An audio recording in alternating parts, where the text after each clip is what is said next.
મારું નામ પ્રતાપભાઈ વરુ, બાલાની વાવ।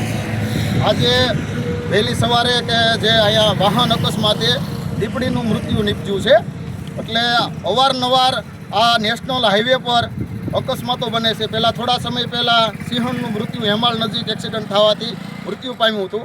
અત્યારે બાલાની વાવ નજીક દીપડીનું વાહન અકસ્માતે મૃત્યુ પામ્યું છે।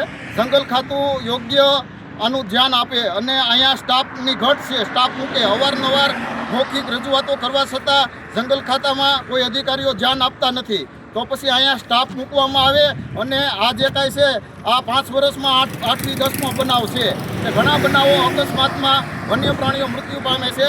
અને અત્યારે વાહન જે કાંઈ વાહનનો અત્યારે 100ની સ્પીડનો આ હાઈવે છે, વાહન તો સ્પીડે હાલવાનું છે અને જંગલ ખાતાના કાયદો એવો છે કે જામીન પણ મળતા નથી। તો પછી આ વાહન ચાલકોનું શું? તમે સ્ટાફ વધારો। સ્ટાફ અહીંયા અત્યારે સ્ટાફની ઘટ છે। અવારનવાર અમે ખાલસા કંથારિયા બનાવ બન્યો ત્યારે જંગલ ખાતાના અધિકારીઓને રજૂઆત કરી હતી કે ભાઈ તમે આ વિસ્તારમાં ટેકોરોની ઘટ છે, ટેકોરો મૂકો। આ બનાવો બને છે ત્યારે જંગલ ખાતું જાગતું થાય છે, તો પહેલાં કેમ જાગતું નથી? અને અત્યારે ખેડૂતના ખેતરમાં કોઈ પણ બનાવ બને તો ખેડૂતોને અત્યારે ભાગ્યાઓ કાંઈ પણ બનાવ બને તો ખેડૂતોને જામીનપાત્ર થતું નથી। તો એવી તાત્કાલિક નોંધ લેવામાં આવે।